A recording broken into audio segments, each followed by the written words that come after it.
Hey guys, welcome back to Undulations. It's 2019 and Happy New Year to everybody. My kitchen is about to get wrecked out tomorrow. New cabinetry being put in. It's going to be quite loud, but I wanted to get a quick video in first. I'm going to talk about contact mics, and the first thing that I want to go into is about CDs. Okay, a CD has a sampling rate of 44 kilohertz. Okay, and because of a technical thing called the Nyquist criterion, Nyquist frequency, that 44 kilohertz is good because then it sets the audio frequencies that can be represented on a CD at about 22 kilohertz, and that is above the typical number for threshold of hearing, which is 21 kilohertz. And the reason that I bring this up is that recently I've been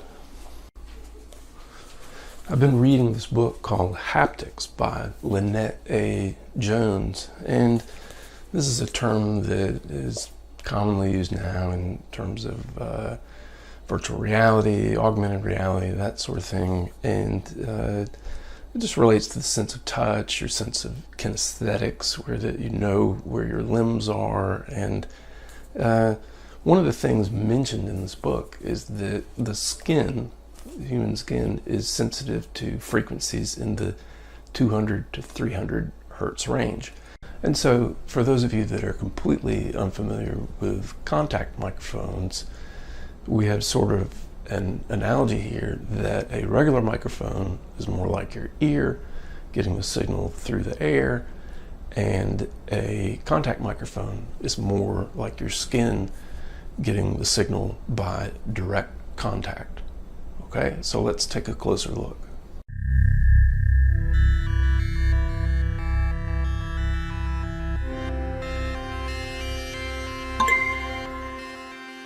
I typically always have a lot of acoustic sorts of weird things laying around the room. This is a piece of foam core with some pins sticking out of it. Again, it has different frequencies due to those pins. You can kind of feel it. Then over here is a gift my youngest daughter gave me for Christmas. These are spoons that have a low frequency component that you can only feel due to these thinner cantilevers, but also that high body component and some other resonance from the cups. So this is just the sort of thing that I like, and one of the best ways to explore it is with contact mics. I first became really interested in contact mics when I got this book, which I've mentioned before, Handmade Electronic Music by Nicolas. It's great. There's a lot of stuff on contact mics, and the first really good experience that I had was with this setup here. So I've got a contact mic here, and then this is a Radio Shack, so maybe hopefully there's some sort of equivalent to this. It's an amplifier, and so I'm taking contact mic signal going into that, and the contact mic itself is on a piece of wood that sort of functions like a primitive soundboard. And so when I turn this on, well, okay.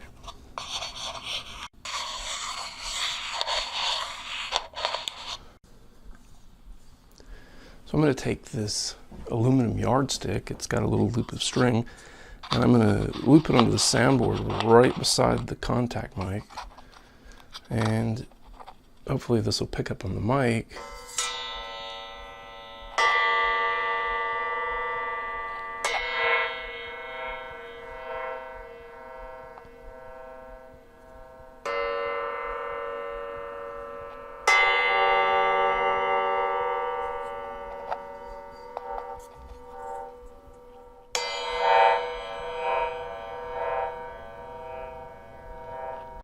Different setup. This is a store-bought contact mic, not one that I wired up myself, and it's going into field recorder, so you'll be able to hear it better.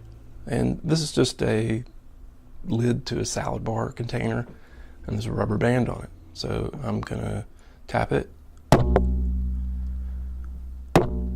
and hopefully you can hear that decay that the rubber band gives.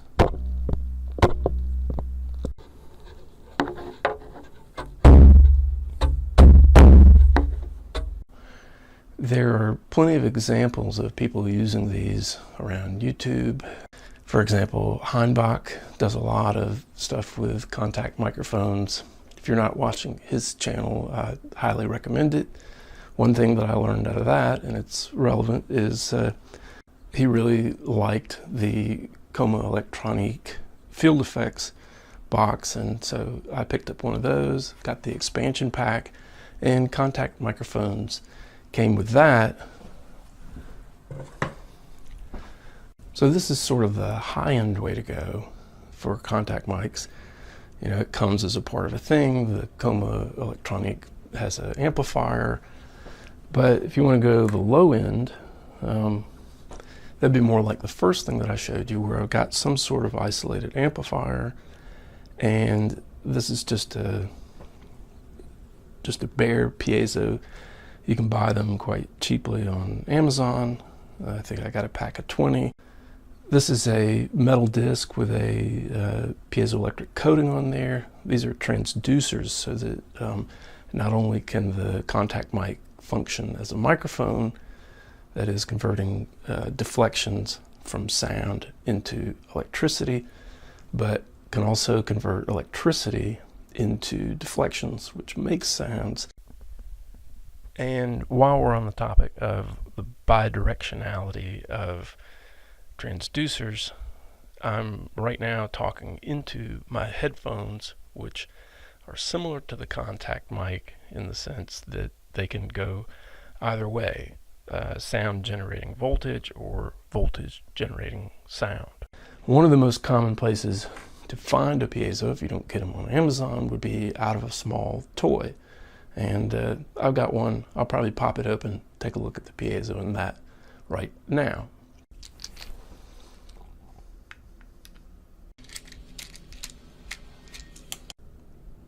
Okay, so take a look right there. That's a piezo in there, and it could be used as a contact mic. But you don't want to use the piezo bare, so it needs some sort of coating. I've tried things like hot glue, that sort of thing. I'd recommend Sugru. I'm going to check these. I just did this morning, kind of had the idea to do this video, thought I should try it. We'll see how they sound.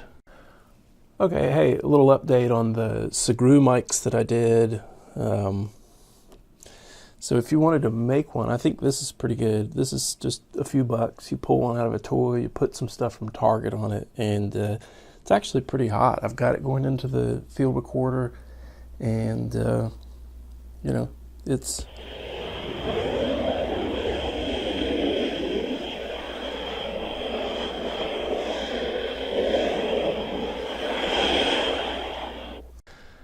if you want to get into things like making an amplifier or mounting a bunch of piezos onto some sort of surface, that might be a different story. But for just picking up things like instruments or cool sounds around the house, buying them from Amazon is the way to go. So I'm going to put that link in the description below. And then you just need some way to get that into an amplifier. Maybe it's your field recorder. Maybe you've got something like the BASTL Dude. You could also make it work with an audio interface. So there are a lot of different ways to get a contact mic to work. And the other thing is, I think there's no better way to learn about it than to do it. Where to put the mic, how to clamp it, where you should hold something by. And it's sort of guesswork about where vibrational modes are and the type of sound that you want, and whether you're doing multiple mics. And so the last thing I'm going to do in this video is just try and put something together and get some nice sounds out of it. Okay, so what we've got basically is a setup where I have the Nicolas running here, and I'm just going to get some tones and whatnot out of that, maybe some percussive sounds, and then that's coming up to a monitor, and I've got the coil of wire, armature wire, basically nestled in the main speaker cone very gently. Then that's coming up through the 3 mics and down through the Dude. That's just a little mixer, and then coming out to the field recorder. So we'll see what we get.